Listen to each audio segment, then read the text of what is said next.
Hey there guys, it's Silver, your host, and today we are going to be doing a Resident Evil tier list of all the games I have played, and we are going to be doing things a bit differently.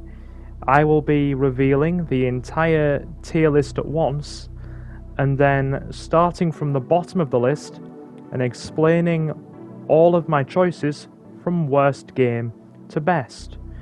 In the name of fairness, I have not included any games that I haven't played very much, and because it's an older tier list, Resident Evil 3 Remake and Village are missing, but I will be adding them as we go along. So here's the damage, here we go. Alright, so the first game in our tier list, down in the E section, is Resident Evil 6, and I know that it's going to be extremely controversial to have 6 all the way down in E, below games like Survivor, but do you want my honest opinion? Resident Evil 6 was created at a time when the series itself had supremely lost its way, and the developers Capcom did not know what they wanted to make this game, so they made it into a confusing, messy hybrid that tried to appeal to everybody and appealed to nobody. And it took some of the formulas that had been, reasonably well perfected in 4 and 5, aka the fight off hordes of enemies mechanic that you would see a lot in 4 and 5, and they just made it so tedious. Your ammo was horrendously limited, sometimes more so than in 4 or 5, and enemies were stupidly aggressive to the point of frustration, making a lot of those hold off waves of enemies and survive segments very lackluster. And not only that, but for a series that prides itself on bosses, the bosses in that game were quite the letdown. So that's why I have got Resident Evil 6 down in E tier. Let's have a look again at the list and carry on going.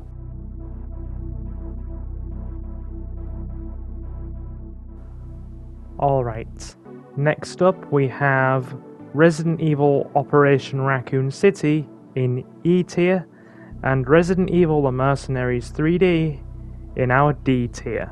So, I can sum up Operation Raccoon City very, very quickly. Who in the world thought it would be a good idea to turn Resident Evil, a series focused on survival horror, into a team-based cover shooter, a military-style team-based cover shooter? This was yet another attempt at pivoting the series at a time when Capcom truly didn't know what it was. Although I did enjoy the Special Forces missions a little bit more, the Spec Ops missions, which is why it's above Resident Evil 6, or I'm going to mention it as above Resident Evil 6, but not by much. By the way, just because things are in the same tier, the order they are in that tier does not mean they are necessarily higher or lower than each other. And let's continue with our D tier, which is Mercenaries 3D. It was okay at best. Not amazing. I suppose it was reasonable for something on the 3DS. If you want Mercenaries, you might as well have just played any of the console iterations from either the more classic games or the offerings in 4, 5 or 6. So yeah, not amazing. So it's down in D tier. And now we are going to begin the C tier, where things will be getting a bit more positive. So let's pull up the tier list again and take a look at the games we have coming next. It's going to be good, so please stick with me.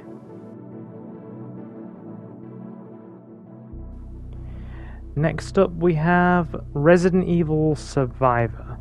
something that is usually a heck of a lot lower on most people's tier lists. This is here in C tier purely because I really enjoyed the attempts that Capcom made at doing the whole first-person shooting thing. Now, it's clunky as all heck, and it controls beyond dreadfully.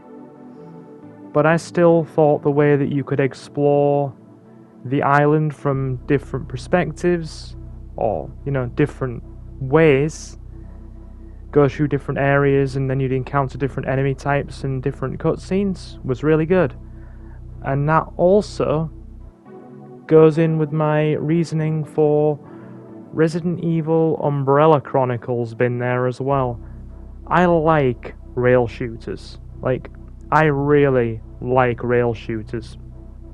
I've played quite a few of them, and goodness me, I enjoy House of the Dead. And I mean, let's be honest, Resident Evil Umbrella Chronicles is basically House of the Dead, but Resident Evil. And not only that, but you get some really cool origin stories for Wesker and his lining up to, betray Umbrella, which is really quite cool, in my opinion. So that's why those two are there. Let's go into some of our next C tier choices, because this is where things start to heat up a bit. Next up is Resident Evil 0. And I'm sure some of you people are thinking, Silver, why in the world is Resident Evil 0 in C tier? Well, that's very simple, because it's a solid survival horror entry, but it is extremely let down by one of its core mechanics, and that is the whole partner system. I found that whole thing not to be poorly executed. There were a couple of moments where its issues shone through, but generally speaking, I just found it very frustrating. The whole partner system, and that's the only thing that stops Resident Evil 0 from being solidly in the B tier with all the really good entries in the series.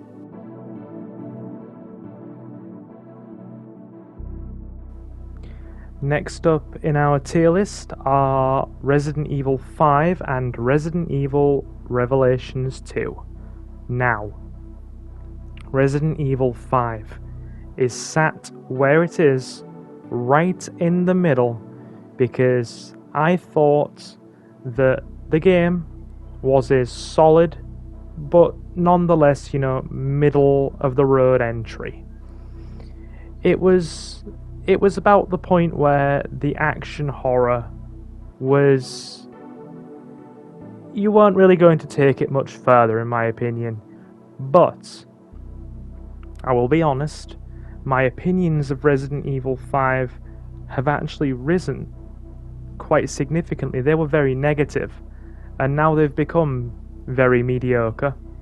They've gone from negative to mediocre, because when I got a bit older, and I came back and played it again, several years after I first played it, which would have probably been about,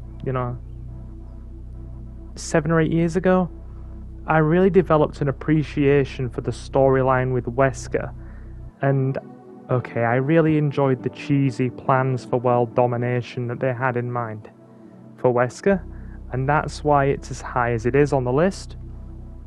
Now, Revelations 2 is sat where it is, purely because it's inferior to its predecessor, in my opinion.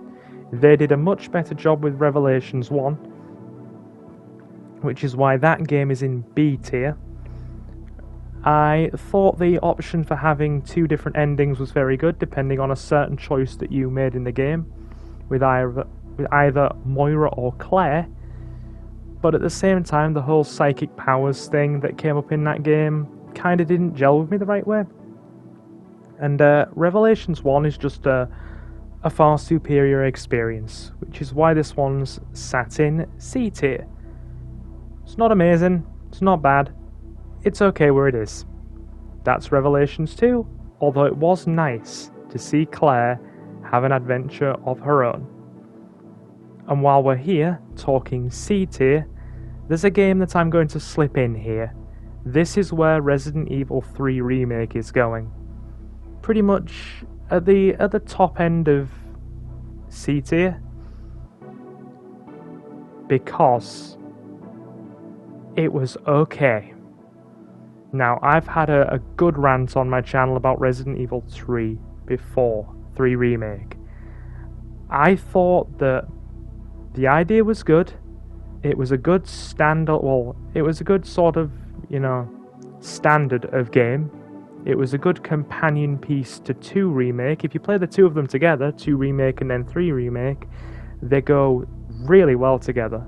But as a faithful recreation of Resident Evil 3, nah, there's too much missing. And that's what stops it from getting into the higher end of the tier list. Don't get me wrong, I loved seeing Jill's storyline recreated, but there was a lot missing. And now that we've covered that, it's time to move into the B tier with all the really heavy contenders.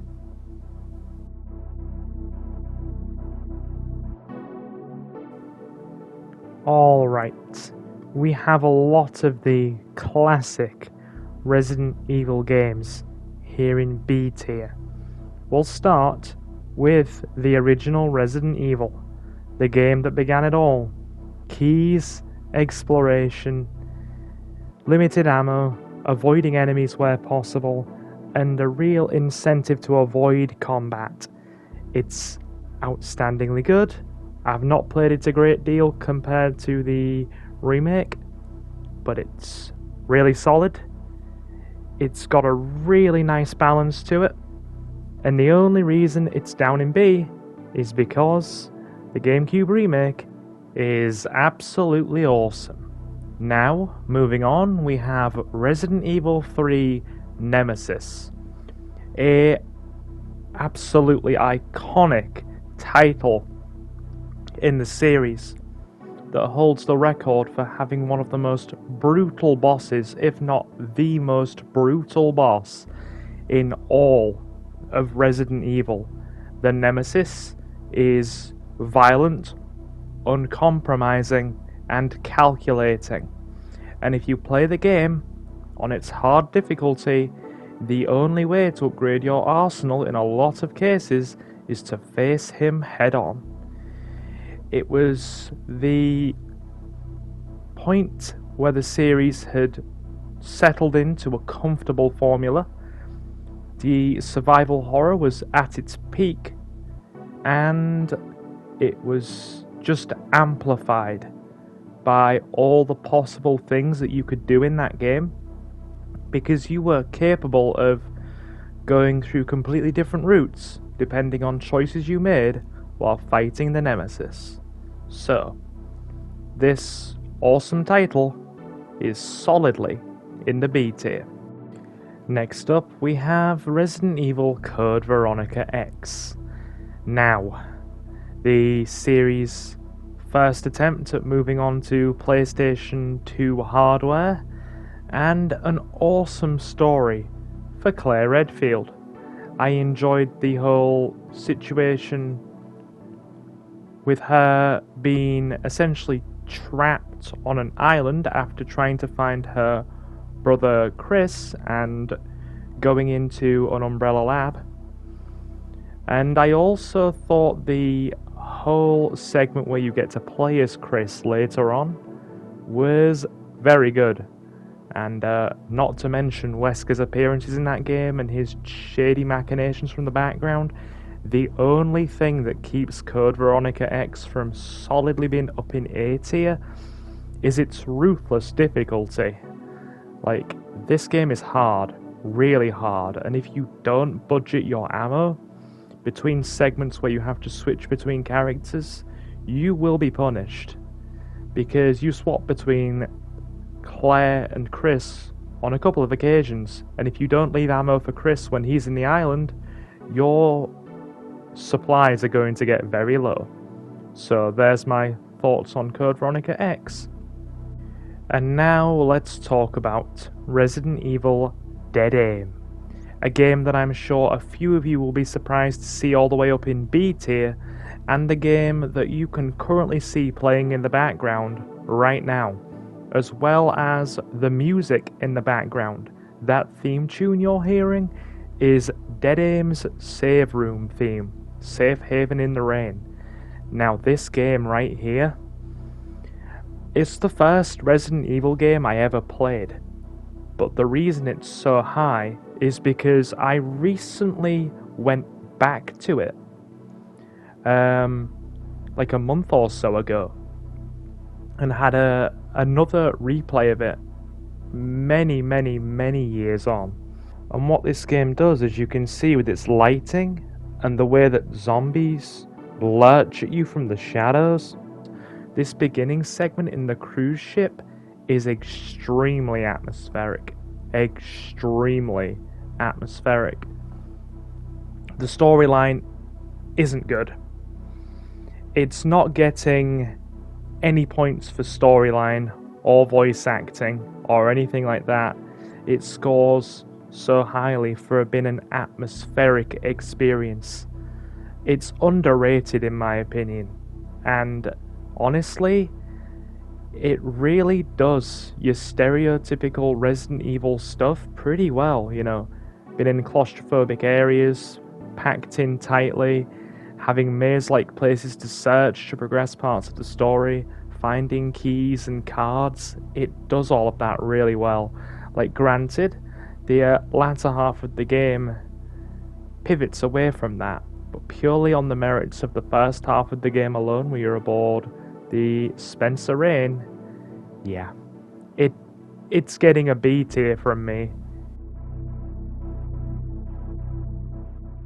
And the last game for our B tier that you can see playing right now is Resident Evil Revelations. I have recently finished this game. I live streamed it on the channel, and I must say, for a side story, it does an incredible job. It stays faithful to a lot of the survival horror elements of the series. Been trapped aboard a cruise ship. I must have a thing for cruise ships. The Queen Zenobia, while you are trying to uncover the mysteries behind Chris Redfield disappearing.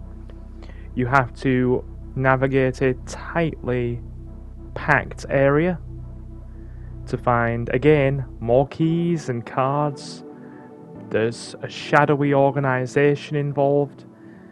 It swaps between multiple perspectives and characters, and it actually has a few surprising twists and turns in it that are really good. This game did not get the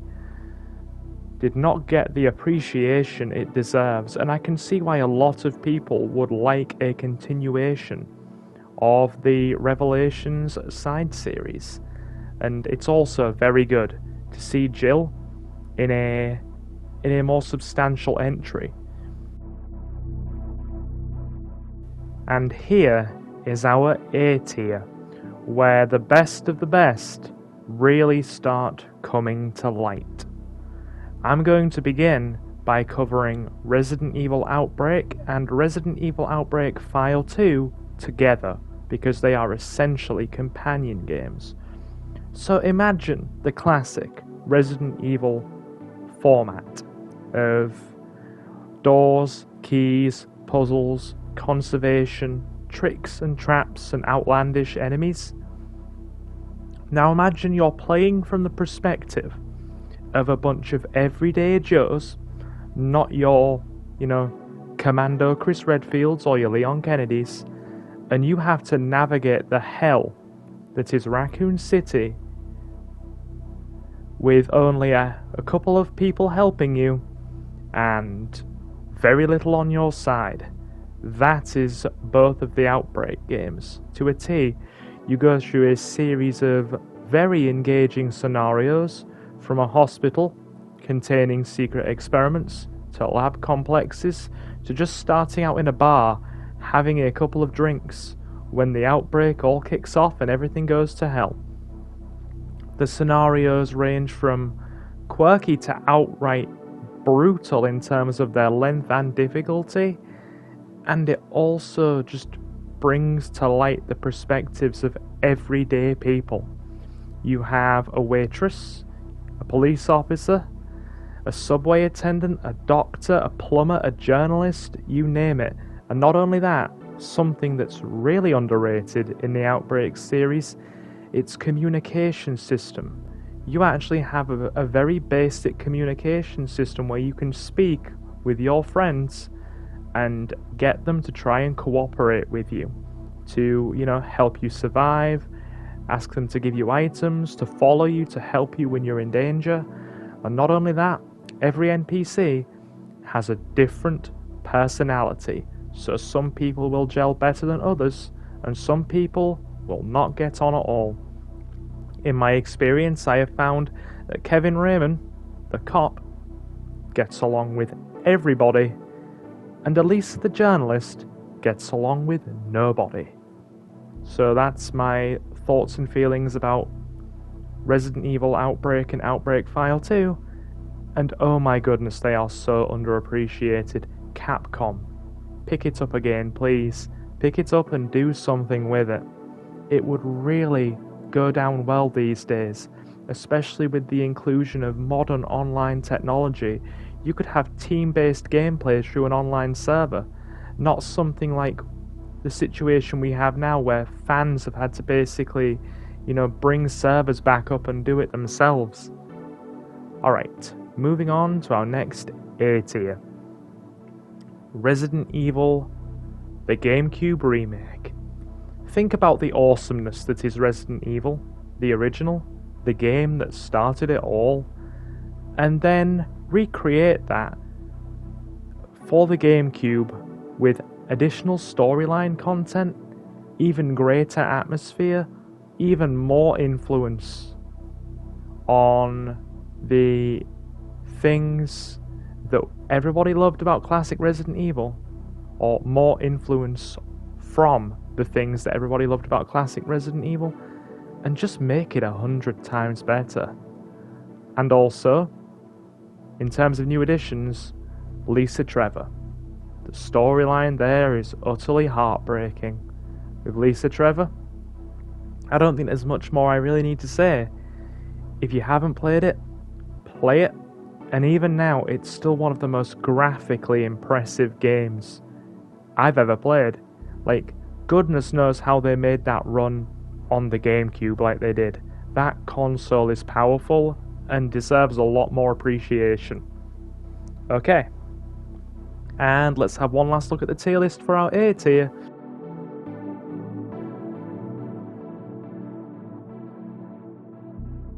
Next up, Resident Evil 7. Remember how I said back at the beginning of the video that by the time Resident Evil 6 rolled around, the series had completely lost its way and they didn't know where they wanted to take it? Resident Evil 7 was the beginning of both turning the series around, bringing it back to its more traditional roots, and also trying something new and interesting. You are Ethan Winters, your wife Mia has gone missing, and you have to go and search for her in Dulvey, Louisiana, which leads you to an old house full of crazy people. That's a very simple way of putting it, but you do this from the first person perspective, and it brings all of the good Resident Evil stuff into play. You've got to navigate a house while basically avoiding psychos that want to kill you. Jack Baker is a truly awesome antagonist, just a nut job that plows through walls and smashes through things. You've got to unlock things, you've got to find insignias, you've got to get through doors, you've got to unravel what in the world is going on. while trying to survive, and absolutely nothing is as it seems.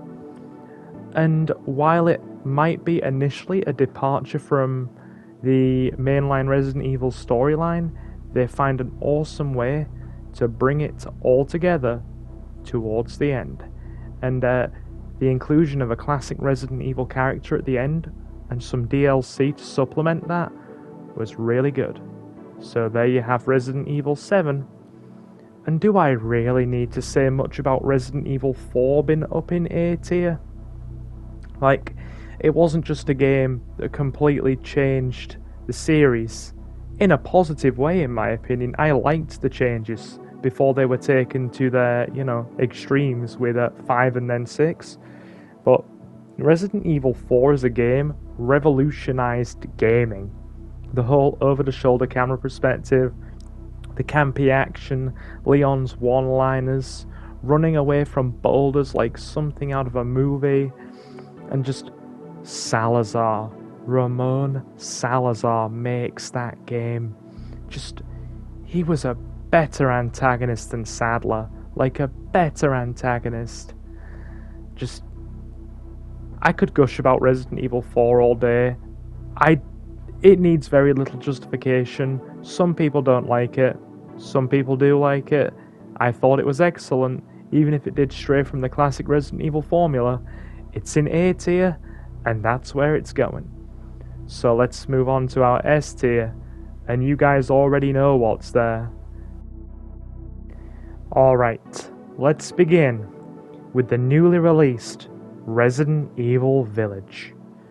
Now, this game, the way I see it, after just recently having played it, does what Resident Evil 6 wanted to do. Wanted but failed to do, and does it masterfully. It takes all of the different types of Resident Evil experiences we have had over the years and turns them into something truly memorable, fun, quirky and engaging. You have the 4 lords, and each of them corresponds to a different type of gameplay. You have Lady Dimitrescu, who is in a castle setting with a lot of survival horror elements, trying to find items to put into doors, unlocking things, searching through dungeons, solving simple but no less fun puzzles, with, a few little side bosses scattered around here and there in the form of her daughters. You've got the Beneviento house, which was the stuff of nightmares for me. We are going to be going into spoiler territory here, so if you don't want to be spoiled, I would stop here. But yes, the stuff of nightmares that gets truly psychological with crazy killer dolls in the Beneviento household, things, potentially been real or not real, a puzzle room with a doll, that moment where you climb down a well that's like something out of The Ring, oh lord, and the baby. That was the stuff of nightmares, truly, and I've said that twice now, but I'm trying to emphasize just how nightmarish that was, right? I had a panic attack on stream and had to stop. I had to stop my stream early because I had a panic attack seeing that thing. My throat closed, my body was trembling, and it took me nearly an hour to get my breathing back to normal. You have the very puzzle-focused section that is Moreau, where you're dodging around his giant fish form, and also having to climb over planks and that kind of thing to avoid being eaten. And can we just talk about what an outstanding villain Heisenberg is? His factory full of Frankenstein-esque cyber monsters, his transatlantic inflection, his poise, his grandeur, his self-confidence, absolutely amazing. Ethan Winters, welcome. Such a self-controlled and powerful individual. And oh my goodness, I wish they would give us an option to team up with Heisenberg, because I would take it. I would take it in a heartbeat.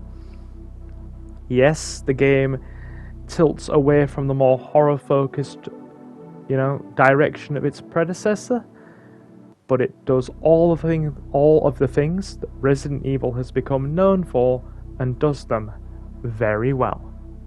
S tier is where it's staying, and I really hope to see more.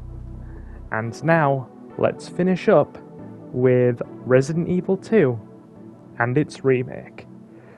So, Resident Evil 2. Take a game like Resident Evil 1 and look at it comparatively.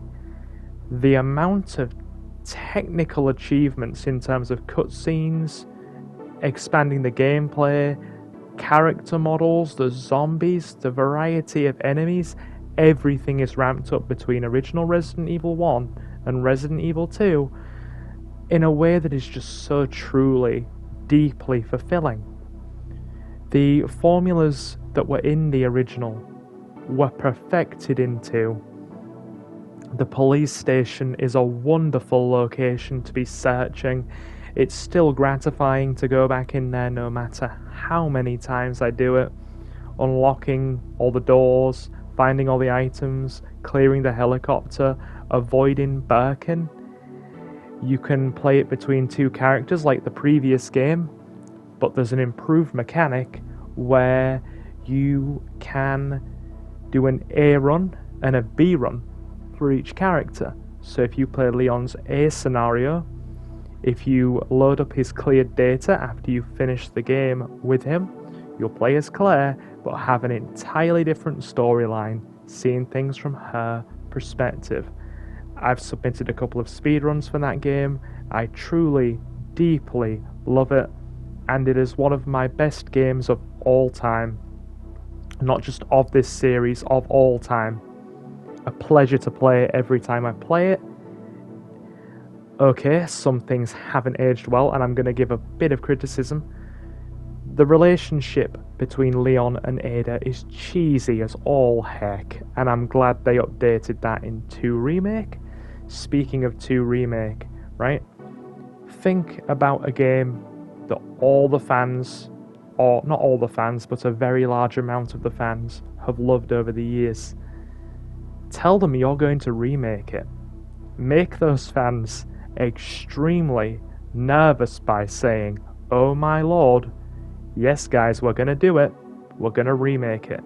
In a climate where things are remade as cash grabs these days. Make us wait for years and years and years and years to hear any news, and then release a trailer in the 2018 segment of E3. I had tears in my eyes when that trailer released, and I said to my partner Suki, it's effing real. It's actually still happening and not just a myth. And then I got to play it. They modernized it in a way that was absolutely wonderful.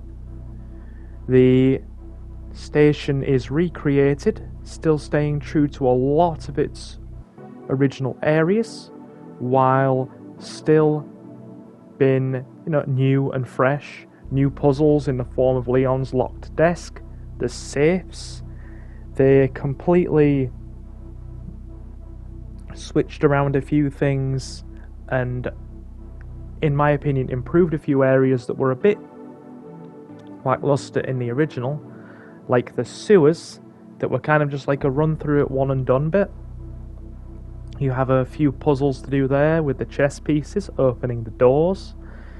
You have a much more engaging sewer segment.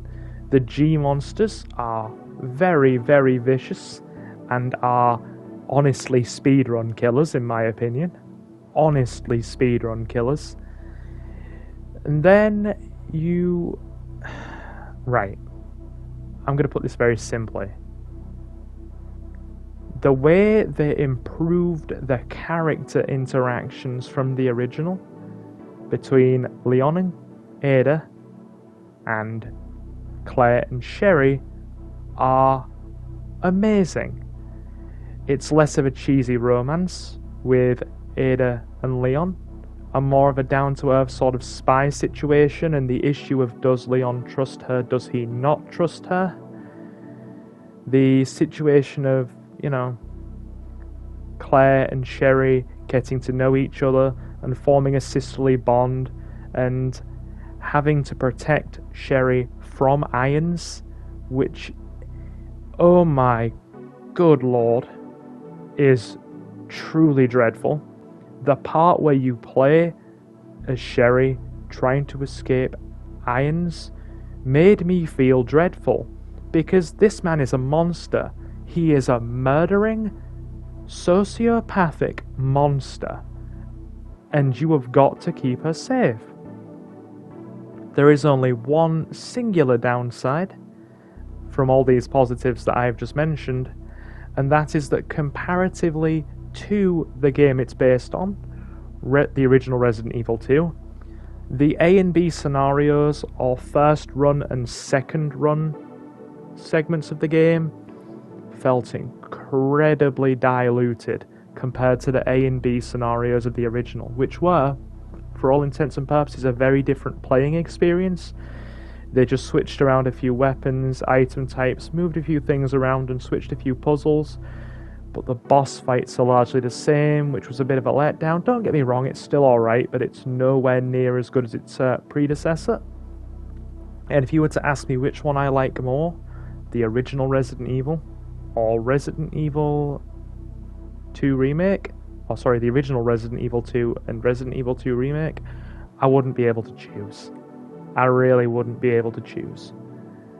And now that you've just heard me gush for several minutes about this, I want to take a moment to thank you all for stopping in.